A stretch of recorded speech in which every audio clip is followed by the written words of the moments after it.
Bonjour à tous, bienvenue dans cette nouvelle vidéo sur ma chaîne YouTube et on se retrouve aujourd'hui pour la review de l'épisode 3 de Koh Lanta, la revanche des 4 terres. Un épisode que j'ai bien plus aimé que celui de la semaine dernière, peut-être un peu long, mais il avait bien plus de qualité, on nous a offert plus de séquences. Il y a encore des équipes qui sont inégales dans leur traitement à l'image, dans ce qu'elles apportent à l'image, mais ça on va en parler. Si la vidéo vous plaît, évidemment vous pouvez la liker, vous pouvez vous abonner, vous pouvez la partager sur les réseaux sociaux, n'hésitez pas et je vous attends en commentaire évidemment pour commenter cette vidéo puisqu'il s'est passé pas mal de choses et je pense qu'il va y avoir de quoi débattre, notamment en particulier avec des personnalités assez clivantes lors de cet épisode parce que c'était vraiment l'épisode très clivant, il faut pas se mentir, avec des grosses personnalités qui sont ressorties et qui je pense demandent à avoir un avis assez tranché. On demanderait de la mesure, mais là je pense que c'est un peu ou tout noir ou tout blanc, c'est compliqué d'avoir de la mesure. On va essayer d'en trouver sur cette chaîne, mais c'est pas si évident parce que il y a des candidats qui sont, selon comment vous êtes et comment vous fonctionnez, vous pouvez les trouver agaçants ou au contraire plutôt, plutôt être de leur côté. On va en parler dans cette vidéo. On peut parler très rapidement des audiences qui ont été une nouvelle fois catastrophiques. Voilà, juste je le dis au départ. On est passé bien en dessous des 3 millions de téléspectateurs. On a commencé la première partie de soirée à 2,7 millions et on a fini la deuxième partie de soirée qui s'est finie tard à 2 200 000 et des brouettes. Ça veut donc dire que le programme, en plus, bon, il y avait une grosse concurrence avec un gros match de foot qui en plus a duré jusqu'à très tard avec une séance de penalty, etc. avec un gros enjeu. Donc je pense que ça n'a pas aidé pour l'audience. Personnellement, bon, j'ai regardé Koh Lanta évidemment, parce que voilà, rien de ce qu'il y aurait en face ne me ferait ne pas regarder Koh Lanta, sauf si l'AS Saint-Etienne jouait la Coupe d'Europe probablement, mais et même encore, voilà, mais bon, peu importe. Mais c'est pour expliquer que je trouve que là, il y a un sentiment d'usure. On va peut-être, j'en ferai une vidéo dans les semaines qui viennent, c'est probable. Il y a eu un article du Parisien sur ce sujet qui est sorti après ma vidéo pour essayer de s'interroger sur les audiences, etc. J'essaierai peut-être de vous donner mon avis, pas tout de suite parce que là il y a une avalanche de vidéos, alors une avalanche, mais quand je vous dis une avalanche, c'est même plus une avalanche, parce qu'il y a tellement de contenu qui va arriver. Pour ceux qui ne savent pas, là il y a du Pékin, il y a qui veut être mon associé, il y a les traîtres qui va débarquer bientôt, je vous ferai une vidéo évidemment spéciale sur les traîtres avec le casting, etc. Donc n'hésitez pas à vous abonner si vous voulez pas rater ça. Bref, il y a plein de choses, là clairement, Top Chef qui arrive aussi, enfin bref, on va charbonner sur la chaîne, c'est certain, donc voilà, vraiment il va y avoir du contenu, donc n'hésitez pas à vous abonner. Revenons au sujet de Koh Lanta. Et donc, voilà, l'audience n'a pas été forcément au rendez-vous. Pour autant, je trouve que l'épisode était bon. Je l'ai déjà dit, c'est pas, pour moi, ça n'a pas un impact. C'est pas parce que l'audience est mauvaise que le programme est mauvais. Il peut y avoir des très bons épisodes qui sont parfois pas payés en audience, parce que parfois le public ne vient tout simplement pas. C'est-à-dire que là, on est vraiment dans un cas d'école de le public n'est pas vraiment venu dans ce début de saison, et je ne vois pas ce qui les ferait venir particulièrement, quel effet d'annonce les ferait venir. Et là, c'était un épisode franchement très sympa. Il y avait les radeaux, il y a eu de la survie, il y a eu plein de choses. Voilà, c'est un épisode vraiment qui était riche. Il s'est passé beaucoup de choses. On peut pas dire que c'est un épisode qui, où la production n'a pas délivré des choses. Et en plus, les candidats, je le dis, ont été plutôt généreux à l'écran. Pas tous, comme je le dis, on va en parler. Alors, l'épisode va démarrer d'ailleurs tout de suite en parlant de l'épreuve du radeau. En fait, ils trouvent les bambous sur la plage et donc chaque équipe va pouvoir créer son radeau. Alors, je ne vais pas vous le faire dans l'ordre chrono. On va faire camp par camp. Et pour vous montrer la différence en termes de temps d'antenne, c'est pour vous montrer, il y a une équipe. Par exemple, l'équipe donc de Mohamed, par exemple, c'est celle qui va entamer l'épisode. Celle-ci, elle va avoir le droit à énormément de séquences perlées, c'est-à-dire qu'on va aller sur une équipe, puis après sur une autre, puis on va revenir à la première, etc. Mais ils vont avoir énormément de séquences. Alors pour deux raisons. La première déjà, il faut le dire, Mohamed m'a fait rêver, mais rêver. En fait, quand il est arrivé, vous savez, ils reçoivent donc, ils voient le bambou, vous savez, les bambous sur l'île, et donc ils trouvent la bouteille qui leur donne une indication sur l'épreuve, même si là il n'y a pas trop de suspense.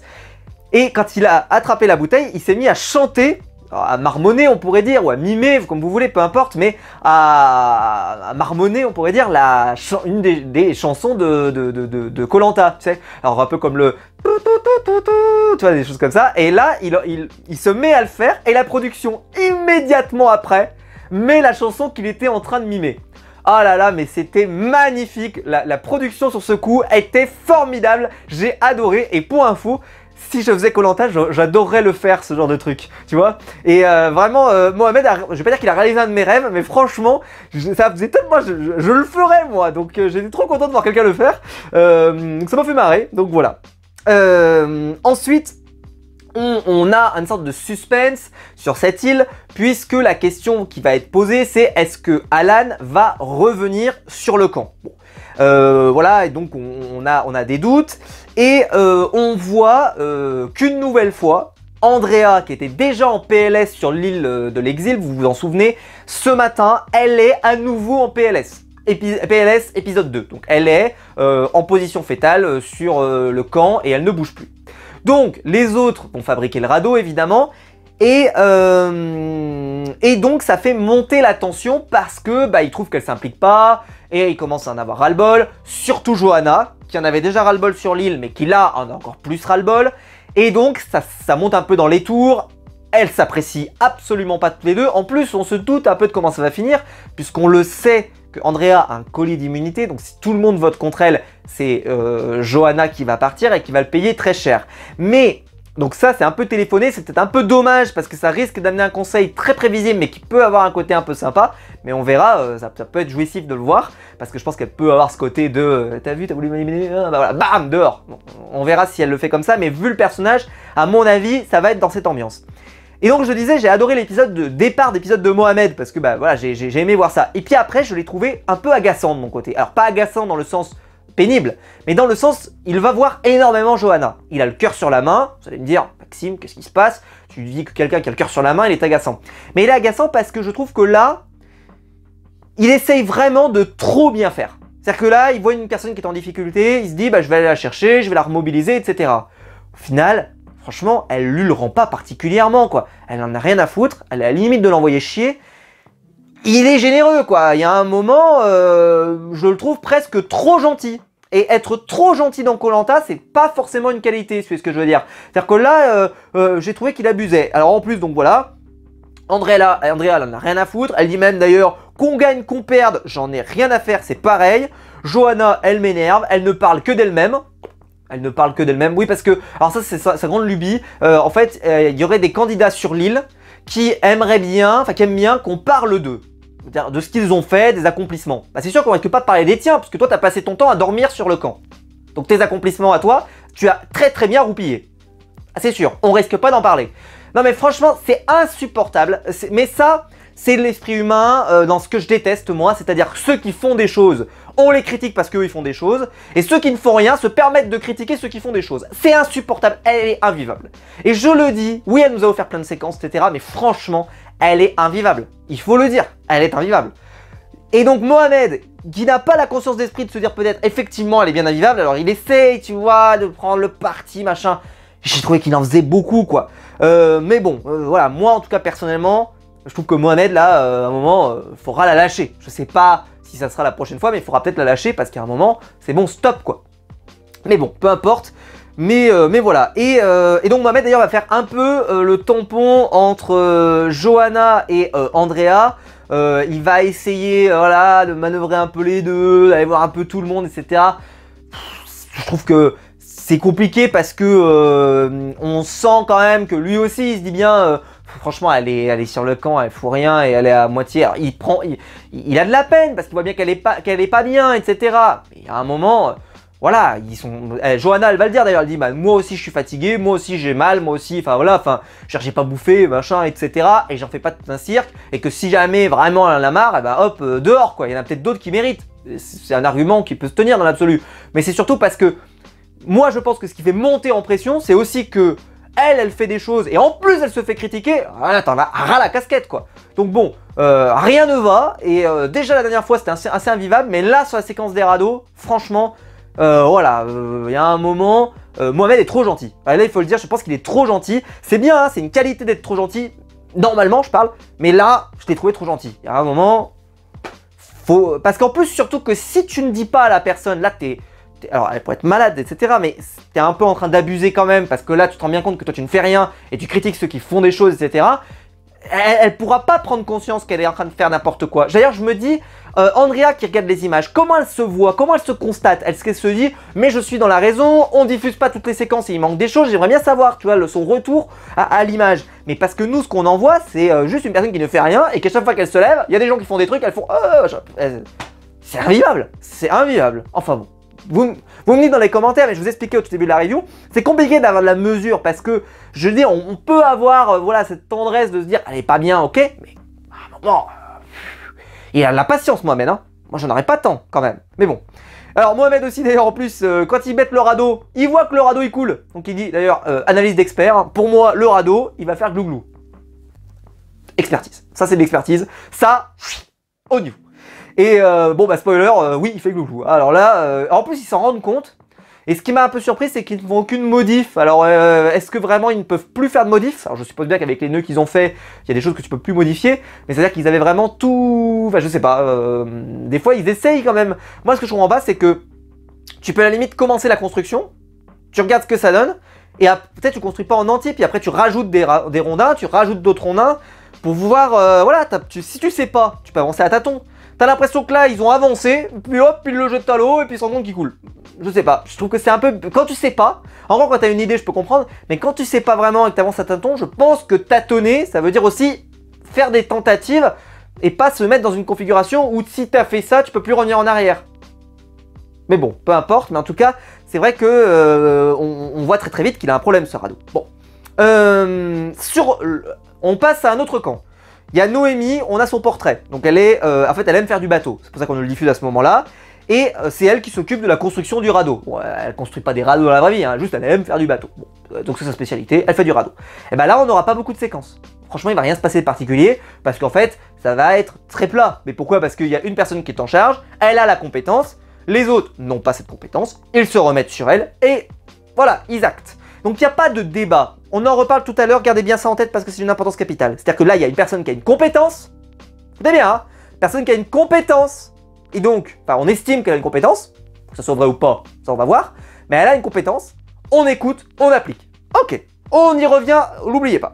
De l'autre côté, il y a Maxime. Maxime, il estime également avoir une compétence sur la construction du radeau. Il a une idée en tête, il a un projet. Les autres n'ont pas trop d'idées, et donc, consensus, Maxime, on fabrique le radeau comme il l'a imaginé. En plus, il s'est fait mal au pouce, etc. On l'avait vu dans l'épisode précédent. Voilà, vraiment, il essaie de faire de son mieux. Il va se reblesser à nouveau parce que, à force de forcer un peu, etc., etc. Mais voilà, il n'y a pas de débat. Donc forcément, on les voit moins, ces deux îles. On arrive sur la troisième île, donc l'île du Sud, enfin la tribu du Sud, avec donc Adrien, qui est ingénieur de profession, et qui, lui, il essaye de savoir quel est le meilleur radeau qu'il faut construire. Comment construire le meilleur radeau? Il pose la question comme ça. Et puis vous avez Jérôme, donc Jérôme, pas le Jérôme militaire, mais le Jérôme peintre, qui ressemble à Djokovic, hein, voilà, et qui aime bien quand c'est carré, et qui se lance dans la construction. Bon, il se lance dans le truc, il n'a pas de raisonnement. C'est pas pourquoi il fait ça, il n'a pas vraiment d'idée, voilà, mais il n'a pas vraiment d'idée, il n'a pas vraiment de justification. Et donc Adrien pose une question que j'ai pas trouvée idiote, même si, je vais le dire après, attention, ne prenez pas tout de suite de conclusion sur ce que je vais dire sur Adrien. Et là, il dit, j'aimerais qu'on se mette tous d'accord pour savoir pourquoi on fait ça. Pourquoi est-ce qu'on met le flotteur ici? Pourquoi est-ce qu'on construit comme ça? Est-ce que vraiment on a un raisonnement? Ou est-ce que là, juste, on fait à tâtons? Mais, voilà, est-ce que vraiment on a une idée? Est-ce que vraiment on a quelque chose? Bon. Donc, bon, ça peut poser une question. Donc à ce moment-là, on a le portrait d'Adrien et ils vont nous présenter deux choses. Déjà qu'il est ingénieur, qu'il est aussi comédien, enfin il s'est reconverti en tant que comédien, et en plus il fait du ukulélé dans la rue. Alors celle-là, c'est quand même extraordinaire, ce portrait peut devenir culte, il est exceptionnel. Bon, il nous dit, hein, on aurait presque vu ça comme sur une affiche de politicien, avec le ukulélé, tout est possible. C'est beau, c'est beau, c'est beau, ça pourrait être mis en affiche, tu vois, tu sais, je me présente comme député avec le ukulélé, tout est possible. Ben, c'est beau, c'est très beau. Bon, mais Adrien, donc, n'ayant pas vraiment de réponse, parce qu'on se constate bien qu'il n'a pas vraiment de réponse à sa question, hein, parce que je pense qu'il n'y en a pas vraiment, parce qu'il n'y a pas vraiment de connaissances, ils avancent à tâtons, bon, ok. Et donc, il va continuer de parler, encore, et encore, et encore, et encore. Et c'est vrai que c'est insupportable, en fait. C'est assez insupportable, c'est agaçant. Parce que c'est agaçant, parce que c'est bien qu'une fois que les choses ont été tranchées, voilà, on va pas repolémiquer, reparler. Mais là, moi, pourquoi je comprends Adrien, c'est que en premier cas, rien n'est tranché. Donc, on lui reproche de continuer de parler, mais parce que rien n'a été tranché. Ceci étant, je vais quand même dire là aussi une erreur, c'est qu'Adrien, il dit, moi, je pense avoir une idée, d'accord? Et ce que je vais faire, c'est que je vais essayer de faire en sorte que tout le monde soit d'accord avec moi. Il n'essaye pas de se dire, peut-être que les autres ont peut-être raison. Au final, spoiler, ils vont le mettre donc à gauche, le flotteur, sans vraiment comprendre pourquoi. Et Adrien, donc, ils le mettent à l'eau. Et Adrien, voyant le résultat, il dit, eh ben effectivement, vous aviez raison, il fallait le mettre à gauche. Mais au moins, je sais pourquoi maintenant. Parce qu'il commence à pagayer et il se rend compte que c'était la bonne réponse. Mais il dit, mais on l'a fait par le hasard, on l'a pas fait vraiment en comprenant. Mais il dit, maintenant on comprend. Bon, peu importe, ça c'est le bout du raisonnement. Mais toute la séquence a permis de créer, on va dire, beaucoup de tension entre Adrien, Jérôme et Naïs qui peut pas le blairer. Alors, on va parler des deux cas particuliers. Jérôme, lui, bah voilà, c'est quelqu'un, il est dans l'action, il a envie de faire son radeau. Adrien veut faire un radeau aussi, ils sont pas totalement d'accord, donc là il n'y a pas consensus si vous suivez ce que je vous ai dit tout à l'heure, c'est-à-dire que dans les deux premiers, enfin dans les deux que j'ai précédés, que j'ai dit en avant, il y avait cette idée qu'il y a une personne, elle fait consensus et on agit. Là, il n'y a pas consensus, mais parce qu'on n'a pas l'impression que véritablement la personne qui a la construction du radeau est vraiment en maîtrise. C'est pas le sentiment qu'on a. Bon. Au final, Adrien relance, relance, encore et encore, et donc ça devient assez insupportable. Et là, il y a des candidats qui en ont ras la casquette. Donc Jérôme, il en a ras la casquette parce qu'à un moment, il dit c'est bon quoi. Il en reparle, il revient sur le sujet. À un moment, on est parti sur quelque chose, c'est bon quoi, on y va. Mais c'est vrai qu'on n'a pas l'impression que ça a été tranché par un raisonnement absolu. C'est ça qui a manqué. C'est-à-dire que si jamais on était venu, on lui dit il faut le mettre comme ça parce que c'est comme ça, et je te le dis, j'ai vu Koh-Lanta par exemple pendant des années, et je sais qu'il faut faire comme ça parce qu'il sera plus maniable, il sera plus léger, tu sais, tu sors des arguments comme ça, et pam, c'est réglé. Peut-être que ça aurait convaincu Adrien, mais Adrien, là, l'erreur qu'il fait pour moi, c'est que déjà, il est dans un raisonnement où il ne pense pas qu'il puisse avoir tort. Mais parce qu'il y a un raisonnement scientifique pour lui derrière, mais aussi il pense qu'il peut pas avoir tort, parce que bon, de toute façon, à la base, il n'a même pas de projet, mais il te dit, j'ai pas de tort, mais j'aimerais comprendre pourquoi j'ai tort. En gros, ce serait ça l'idée. Donc ça amène un vrai imbroglio, et je reconnais moi qu'Adrien est assez insupportable. Mais j'ai quand même une remarque, c'est que moi, je l'ai dit la dernière semaine, et là je vais le redire, Jérôme, moi je l'ai trouvé très bon dans la séquence. Pourquoi? Parce que Jérôme, il fait des choses, il s'est pas planqué. Moi ce qui m'énerve, oh là là, dans la séquence des radeaux, c'est ceux qui n'ont aucune compétence, et qui viennent critiquer ceux qui font des trucs. Ah, mais que ça m'insupporte, mais tous les ans. Lui, il fait des trucs. Il est là, il agit, il fait des choses, etc. Donc lui, il peut se permettre de dire des choses. D'accord? Il peut se permettre. Naïs, si vous regardez sur le projet là, elle ne fait quasiment rien. Enfin, en tout cas, elle fait pas grand chose. Sauf elle critique énormément. Énormément. Passe son temps à critiquer. Adrien, machin. Alors, je le dis, il n'a pas l'air facile à vivre, certes. Mais elle non plus, hein. Elle non plus, hein. En termes d'autocritique, elle non plus, hein. D'ailleurs, mais elle le dit dans son portrait, hein, qu'elle, elle n'est pas, voilà, il n'y a pas de négociation possible, etc., etc. Voilà, elle a une grosse personnalité, etc. Ça, on l'a bien compris. Mais c'est vrai que, franchement, elle a passé son temps à critiquer. D'ailleurs, tout ce que fait Adrien, elle le critique en permanence. Même quand il a fait des choses bien, elle le critique quand même. Je le dis, Adrien peut avoir un côté agaçant. Mais je trouve que Naïs, j'en veux pas à Jérôme pour moi. Et j'en veux pas à Naïs non plus, mais j'en veux pas à Jérôme parce que pour moi, c'est dans la logique de ce qu'il fait. Naïs, elle ne fait rien, et elle arrive, elle critique quand même. Mais ce qui a été pire, c'est quand ils sont arrivés sur l'épreuve. Parce que là, tout le monde arrive sur l'épreuve, et là, Naïs, elle démolit le radeau qu'ils ont construit, et elle l'a pas fait sur le camp. Et donc là, Adrien, il dit, mais pourquoi tu l'as pas dit sur le camp? Et là, il y a deux raisonnements, c'est tu ne nous laisses pas parler, ou alors elle dit sur le camp. Et là j'ai câblé. J'ai câblé parce qu'elle dit, écoutez bien, c'est s'il y a que les plus compétents qu'on écoute, bah nous on va aller dormir. Cette phrase est folle.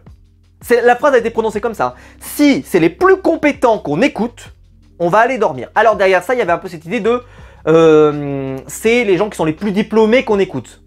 Moi je vais reprendre le terme de compétent. Il n'y a qu'en France que ça choque, hein.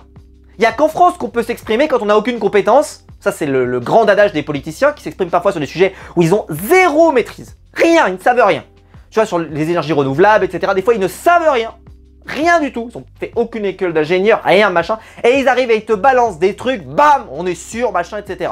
Il y avait, par exemple, pour ceux qui ne savent pas, il y avait Jean Covici un jour qui était sur BFM, et il entend Mélenchon qui parle de l'énergie nucléaire, tu vois, bon, et là, il dit, bah, il leur parle de la loi de Brandolini en expliquant que bah, pour un temps égal, il vous faut beaucoup plus de temps pour expliquer pourquoi quelqu'un a dit une connerie, et donc on perd toujours. Et il explique pourquoi la personne a dit une connerie. Bon, peu importe. Et pour vous redire que quand on n'a pas forcément la connaissance, parfois on dit n'importe quoi. Bon. Et ben là, on est dans un cas où elle dit qu'elle n'a pas la compétence. D'accord ? Elle le dit, c'est pas moi qui le dis, c'est elle-même qui dit. Si on n'écoute pas les gens qui ne sont pas compétents, alors je vais aller dormir. Oui, dans la vraie vie, je le dis. Si vous faites Koh-Lanta et qu'il y a Freddy sur le camp, il y a Freddy sur le camp. D'accord ? On prend cet exemple. Il y a Freddy sur le camp. Il est ingénieur aussi. Hein. Et Freddy d'ailleurs, il ressemble à Adrien. C'est le même. Hein. Les gens ont une mémoire un peu sélective, mais la première saison de Freddy, il est comme ça. Il est tout pareil. Mais tout pareil. C'est juste qu'il est moins... Freddy était plus fort sur les épreuves. Adrien, il est pas aussi fort. Mais par contre, c'était tout pareil. Il savait, il avait tout, bam bam. Il parlait un peu moins, mais c'était tout pareil. Et donc, il veut forcément avoir raison. Il te dit, d'ailleurs, je me souviens de son premier portrait, pour ceux qui se souviennent. Il le dit, il dit, moi je sais que ma solution, ce sera toujours la meilleure. Donc il faisait tout pareil, tout pareil. Donc si vous aimez Freddy et que vous aimez pas Adrien, c'est pas normal. Bref, il arrive. Donc, Freddy était dans sa saison, par exemple, il veut construire son radeau. Bah, il veut construire son radeau parce qu'il pense qu'il a raison. Adrien, donc, veut construire aussi parce qu'il pense qu'il a raison. Et donc, ça veut dire que vous auriez Freddy sur votre camp, il y aurait Naïs qui serait là, et elle lui dirait à Freddy, non, on va pas écouter les plus compétents, parce que sinon, moi, je vais aller dormir. Bah, si, en fait, si. J'ose imaginer que si vous aviez Théoura sur le camp, et qui sait bien construire un radeau, j'aurais bien aimé voir Naïs lui dire, oh bah franchement, on peut pas écouter Théoura. Enfin, tu vois, c'est des trucs, c'est des gens qui n'ont pas de compétences, et qui viennent et qui font, oh bah machin. Invivable, mais c'est invivable. Si on ne sait pas, bah, laissons d'autres qui ont peut-être la connaissance. Et lui, il est pas... Alors, faut dire aussi qu'Adrien n'était pas totalement sûr. Mais quand même, je trouve que cette séquence, elle a duré une plombe, parce qu'Adrien en rajoute, il revient, etc. C'est assez invivable, parce qu'aussi, comme je vous l'ai dit, la situation n'arrive pas à être tranchée. On aurait eu quelqu'un, je veux dire, on aurait eu quelqu'un d'absolu, un Théoura, un Freddy, un machin, qui te dit, faut faire comme ça parce que c'est ça. Je pense que cette séquence n'aurait pas autant débattu. Mais là, on sent que personne n'a vraiment la maîtrise, et donc, bah, ça polémique longtemps, et c'est vrai que ça devient assez pénible. Mais cette réplique, je la répète, si les plus compétents, c'est ceux qu'on écoute, dans ce cas-là, on va aller dormir. Mais, il y a alors, certains ont vu par exemple du mépris de classe, mais c'est pas un mépris de classe d'avoir de la compétence. Je suis désolé, c'est pas du mépris de classe d'avoir de la compétence. Si vous avez quelqu'un qui est compétent dans son domaine, c'est normal de l'écouter. C'est normal. Ça devrait être normal. Il n'y a qu'en politique que c'est pas normal, mais ça devrait l'être. Je suis désolé. Donc il faut qu'on se réveille peut-être collectivement pour se rendre compte que oui, si on a vraiment des gens qui ont une connaissance que nous on n'a pas, bah c'est bien de les écouter quand même, je pense. Non ? Enfin, voilà. Donc la séquence était quand même terrible, mais bon. En tout cas, la séquence d'après, donc là on avait la construction de tous les radeaux. Au final, ce radeau-là, pour info, il est vu comme étant assez massif et lourd, ce qui forcément amènera un problème peut-être pour pouvoir avancer vite et bien et le manœuvrer facilement. Ça, ce qui est un sujet, et bah, ça aurait pu être évoqué quand même, mais bon, peu importe, en tout cas, ils vont pas le faire. Bon. Au final, Denis arrive, ça on le savait, enfin on s'en doutait, il l'avait caché un peu dans la promo, mais je voyais pas comment. Hein. Alan, évidemment, s'est fait mal, enfin il s'est luxé l'épaule, on le voit, il a le bras en écharpe, etc. On a bien compris, hein, de toute façon il n'y a pas de débat. Il s'en va, et il est donc remplacé par Mehdi, qui revient dans l'aventure immédiatement après avoir été éliminé. J'étais content et pas content pour lui, parce que Mehdi a pas pour moi été une excellente pioche pour le moment. En tout cas, on a vu que les candidats de l'équipe étaient plutôt contents d'avoir Mehdi dans l'équipe, et qu'il a été plutôt bien accueilli. Alors c'est toujours pareil, si vous allez au conseil, immédiatement à ce premier conseil, vous pouvez être le siège éjectable et partir tout de suite, même si dans cette tribu, on va pas se mentir, il y a quand même beaucoup de tension, donc c'est compliqué.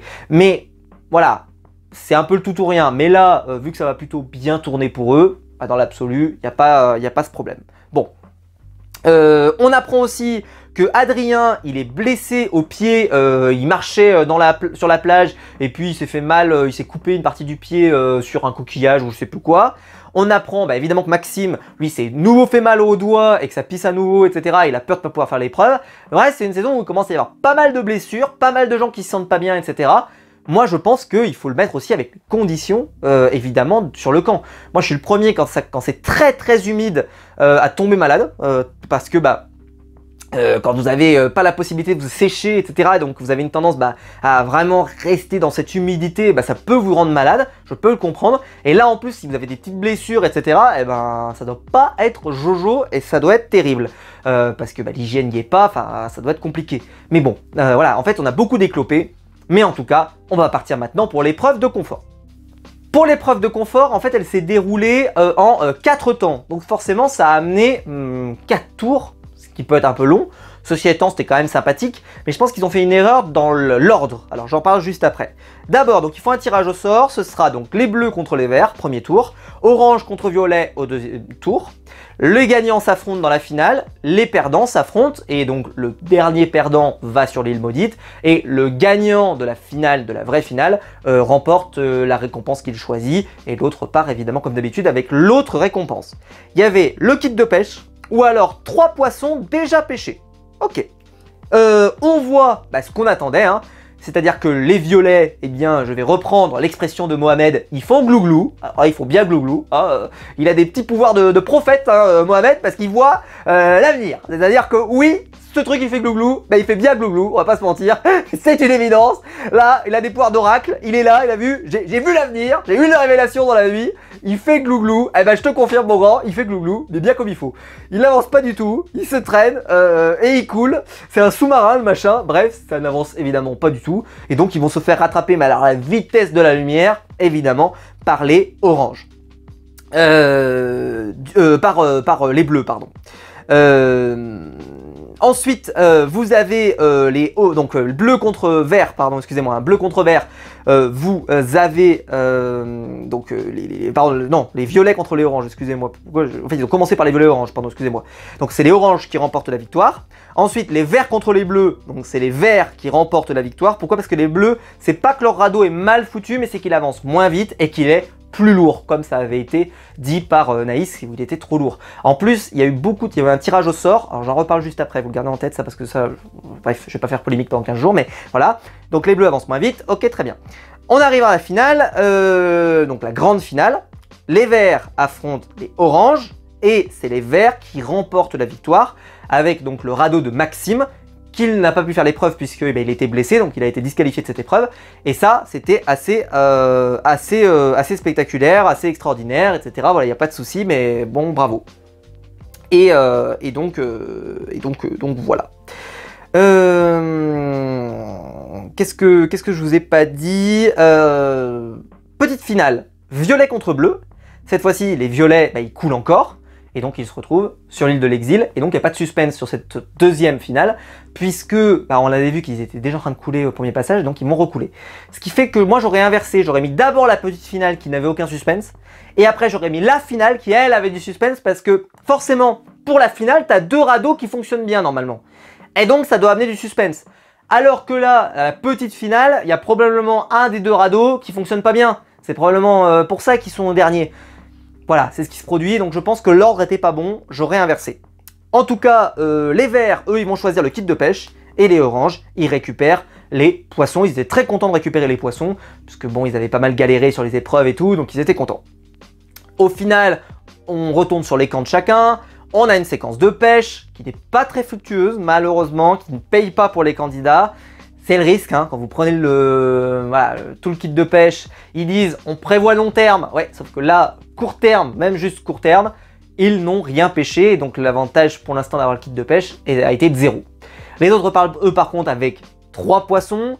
Alors, la séquence est marrante parce qu'il y a Jérôme, donc le militaire, qui arrive et qui, donc ils ont le poisson, tout le monde veut le manger, mais lui, il va enlever ses vêtements, il va les mettre à sécher, etc. Vraiment, le militaire, c'est, il est dans son truc, etc. Rien à foutre, alors tous les autres veulent le manger.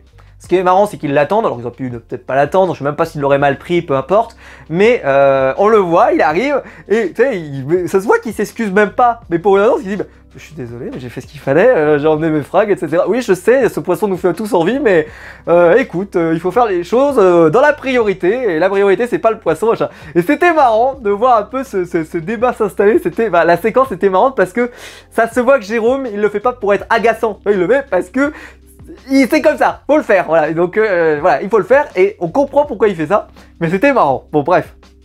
En tout cas, c'était drôle. Donc, au retour sur le camp, bah, évidemment, vu que le radeau des Bleus n'a pas très bien marché, qu'Adrien a beaucoup parlé, eh ben c'est le moment de boum, explosion. Jérôme, il en a marre, et là, ça s'embrouille, et en gros, il va lui dire, arrête, tu vois l'âge que t'as, tu vas pas m'apprendre ma vie. Tu vas pas m'apprendre la vie, pardon. Des choses, comme je vous l'ai dit, on a déjà entendu avec des Freddy, des gens comme ça, hein. Vraiment, c'est des gens comme ça hein, qu'on a un peu entendu, qui ont un peu le même profil.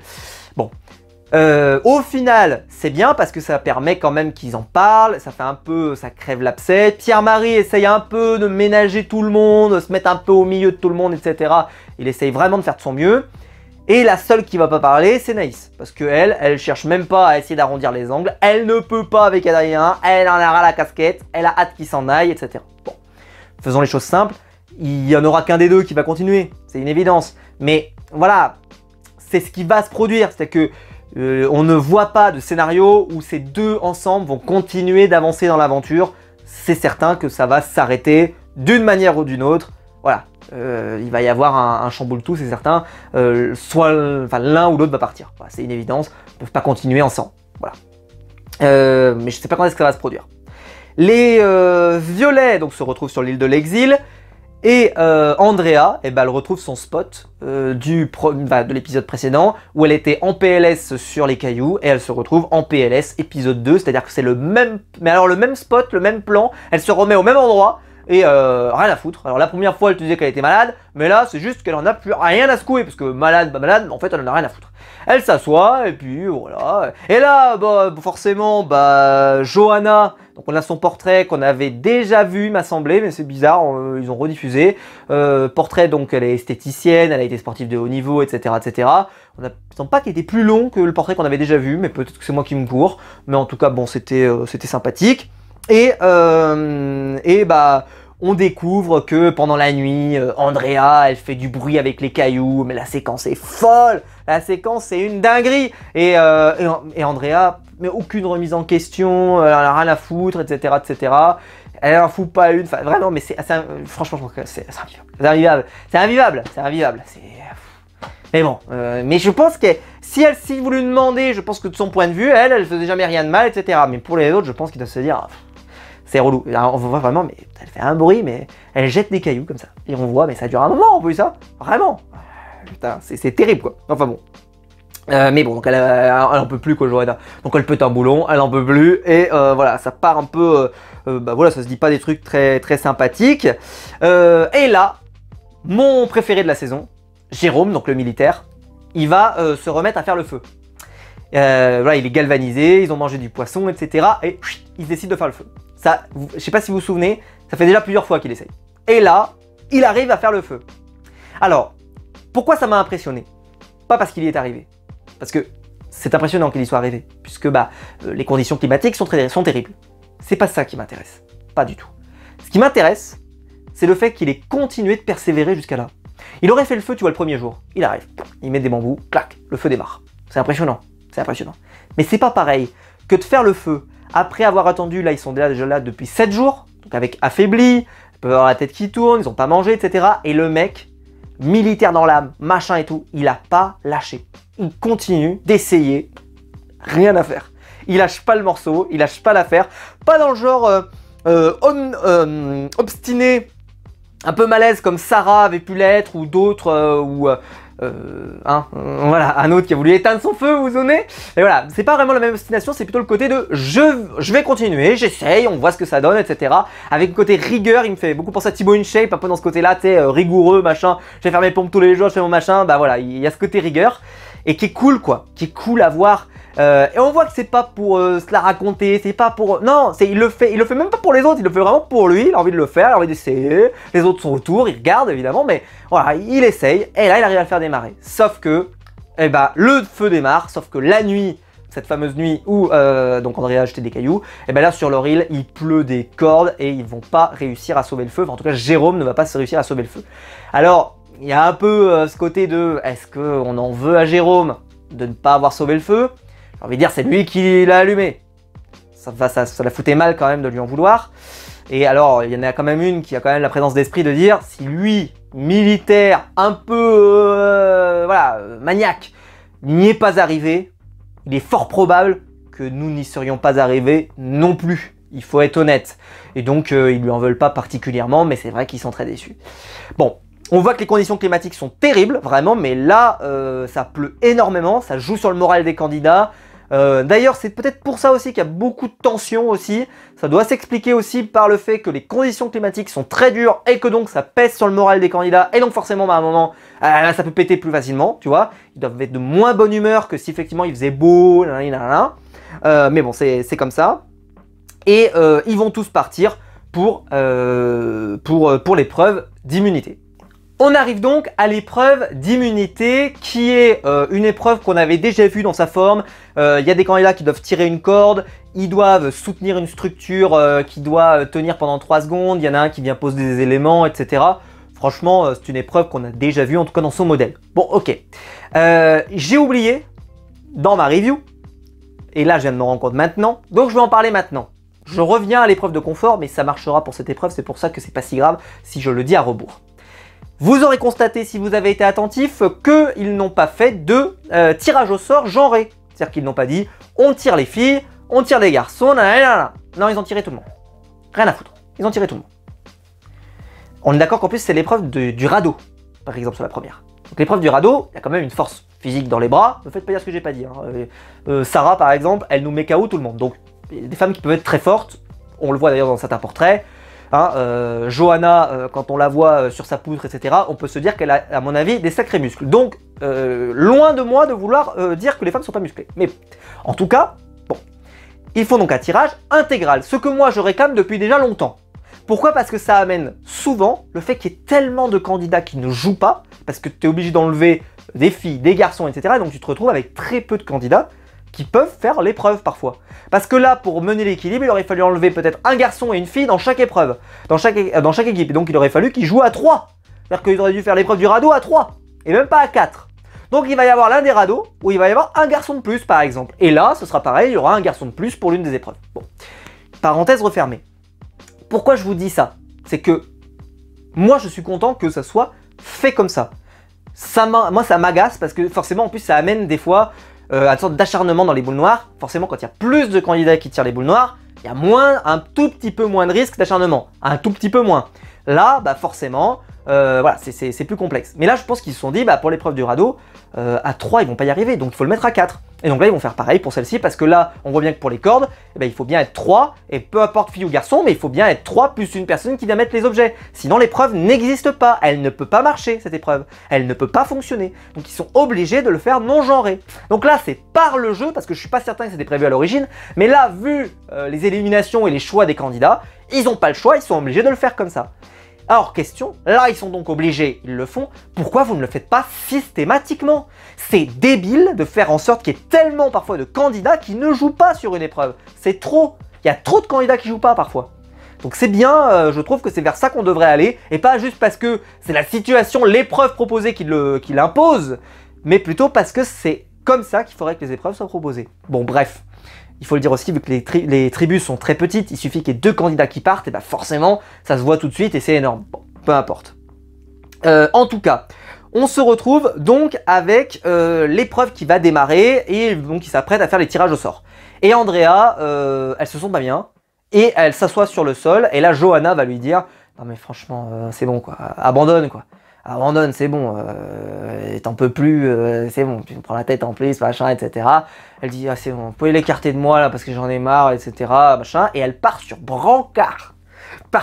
Le visuel est ouf. Oh, on a vu des joueurs de football qui se font arracher la cheville qui partent sur brancard. Elle est juste comme ça là, ils la font partir sur brancard. Je trouvais l'image folle par rapport à par rapport à la situation, tu vois, ils auraient pu juste, je sais pas moi, la prendre par le bras, tu vois, et puis l'emmener. Non, non, non, il est sur brancard carrément. De toute façon qu'elle est morte, quoi, elle est décédée, quoi. Je te dis, j'ai eu l'impression qu'il y avait un joueur de foot qui était arrivé, qui lui avait arraché la chic, qui lui avait arraché, oh là là, carton rouge, on l'appelle la VAR et tout. Non, non, juste, elle a fait, je me sens pas trop bien, elle s'est même pas évanouie. C'est genre, elle nous a pas fait une Wafa, c'est Wafa qui faisait.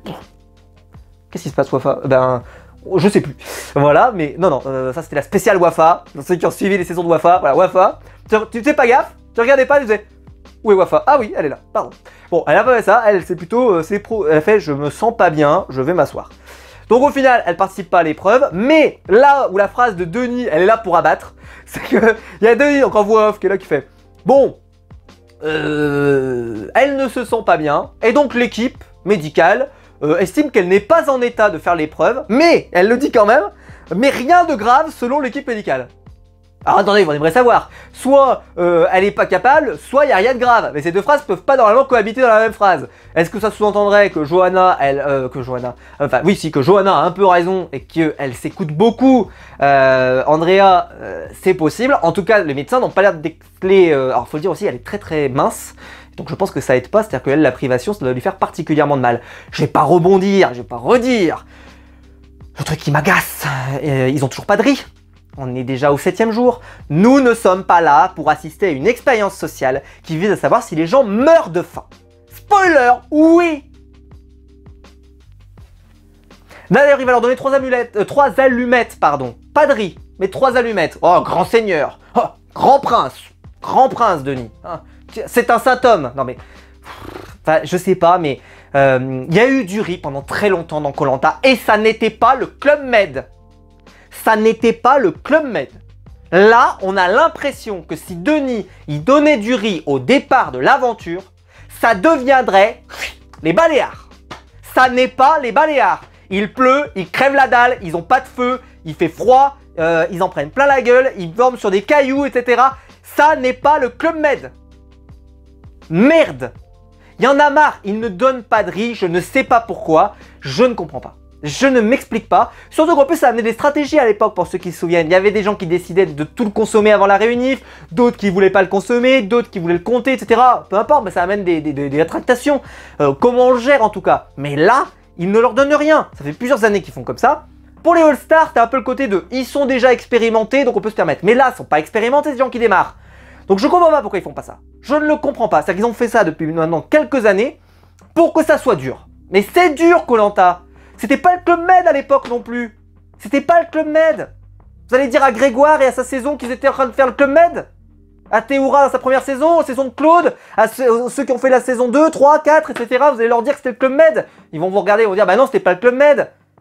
Je comprends pas, je ne m'explique pas. Bref, je ne vais pas repolémiquer parce que tous les ans je pourrais le dire. Mais là donc il fait grand seigneur, il leur donne 3 allumettes parce qu'ils n'arrivent pas à allumer le feu. Bon ça, encore, moi ça me choque pas parce qu'effectivement, voilà, le feu il n'arrive pas à le faire. Moi je me suis même dit, il aurait pu lui donner le feu directement, mais bon allez, c'est pas grave, il leur donne des allumettes, c'est nettement suffisant. Ils ont le feu, en tout cas on peut espérer qu'ils l'auront. Très bien. Mais c'est vrai que je pensais qu'ils leur donneraient du riz, quoi. On est au 7e jour, ça fait une semaine qu'ils ont quasiment rien mangé. Ils le disent, hein, si vous écoutez bien, ils leur disent on a mangé un peu de coco, mais un peu de truc, mais on n'a rien bouffé. Ils ont pas de feu en plus, donc ils peuvent même pas cuire. C'est-à-dire que s'ils trouvent du manioc, ils peuvent pas le bouffer, etc. Ils ont rien du tout. Mais bon, il faut que ça ait l'air spectaculaire. Mais ils vont s'évanouir, hein. C'est ça qui va se produire, vous allez voir, ils vont tous s'évanouir après les autres, machin. Ou alors c'est pour provoquer des tensions, mais la pluie déjà ça provoque des tensions. Enfin bref, moi, je vais pas, mais je comprends pas. Je comprends pas. Vous vraiment, ça vous choquerait là que Denis au départ il leur donne 500 grammes de riz, voilà pour démarrer ou 1 kilo. Voilà, c'est pas le Club Med. Ce n'est pas le Club Med. Merde. Enfin bon. Mais je le dis chaque année. Mais bon, ils veulent absolument que ça ait l'air spectaculaire. Bon. En tout cas, l'épreuve. Les violets gagnent de façon incontestable. Mais vraiment. Faciliter les enfants, aucun problème. Et puis là, Denis, bah, il vieillit, il en a ras la casquette parce que ça fait 1 heure qu'il joue et ils n'y arrivent pas, les 3 autres équipes. Donc il leur dit, bon, bah, vous pouvez prendre 2 pièces à la fois, parce que là, il est temps que je rentre chez moi, j'ai autre chose à foutre de vous regarder faire n'importe quoi et pas y arriver. Donc, ils s'y mettent avec 2 pièces dans les mains, même avec 2 pièces dans les mains, ils galèrent. Mais finalement, donc les bleus finissent 2e, donc il y a orange contre vert, les oranges, bah, là, ils se retrouveraient à 3. À mon avis, si ça se produisait, Je pense que la production aurait été mal embarquée et qu'il y aurait obligatoirement la semaine prochaine une réunification d'une manière ou d'une autre avec 2 équipes, etc. Parce qu'on peut pas continuer avec 3. T'imagines, 3, ça veut dire qu'il y a 3 candidats par toutes les autres équipes qui tirent la boule noire quasiment. C'est énorme, c'est pas possible. Donc ça les a bien arrangés. Par miracle, c'est pas les oranges qui finissent dernier et c'est les verts qui finissent dernier. Les verts qu'on avait quasiment pas vus. Si vous regardez dans le montage, on n'en parle pas des verts. Donc les verts, c'est les verts de Maxime, de tout départ. Et on va avoir donc une dernière partie d'émission, et je vous expliquais tout à l'heure que moi j'ai beaucoup aimé cet épisode. La seule chose que j'ai pas aimé, c'est la fin. Alors la fin, alors il y a 2 raisons. Déjà le premier, c'est que il n'y a pas de stratégie en cours. Est-ce que c'est dérangeant? Pas forcément, parce que je comprends pourquoi. Là, il y a une élimination assez évidente, c'est Christian.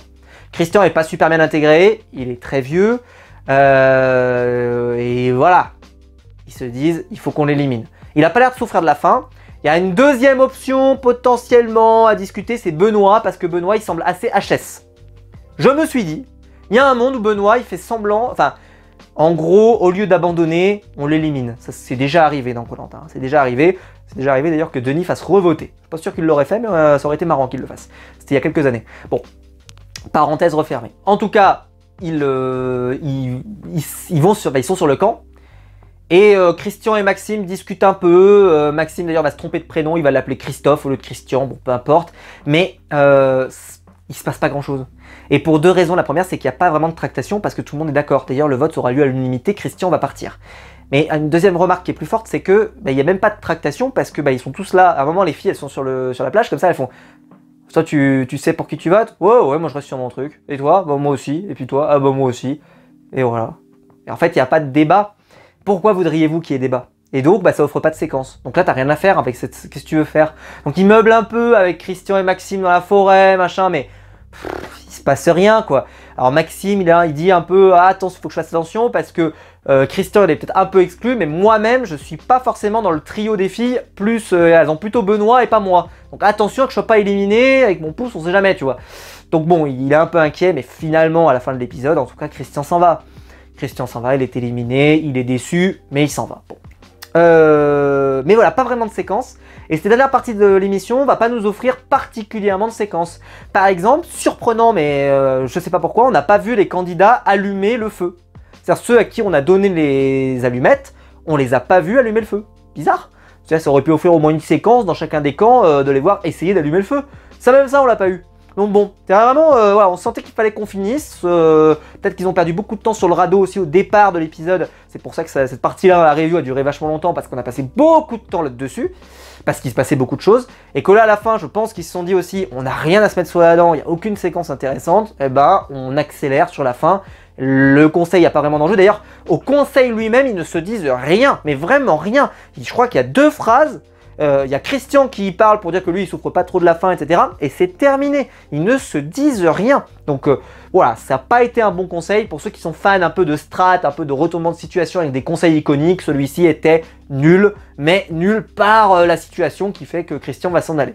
Alors question, on a l'impression en tout cas que la semaine prochaine, il y a l'air d'avoir un candidat qui va abandonner. Normalement, il n'y aura pas de remplacement, puisque quand on a abandon volontaire, il ne devrait pas y avoir de remplacement. Alors je pose la question, est-ce que c'est Benoît qui va abandonner? Si c'est le cas, si c'est Benoît qui abandonne, ça fait chier, quoi. Franchement, il pouvait le sortir, Benoît, là. Si tu sens que tu n'y es pas, Benoît, au revoir. Franchement, moi j'aurais l'honnêteté de le dire, mais c'est doucement. Tu te racontes pas 1000 ans, tu vas voir les gens, tu leur dis... vote pour moi, voilà, franchement, il n'y a pas tant de caméramans que ça. Tu peux faire en sorte que ça se voit pas. Donc j'espère que c'est pas lui. J'espère que c'est quelqu'un d'autre, je sais pas, n'importe lequel.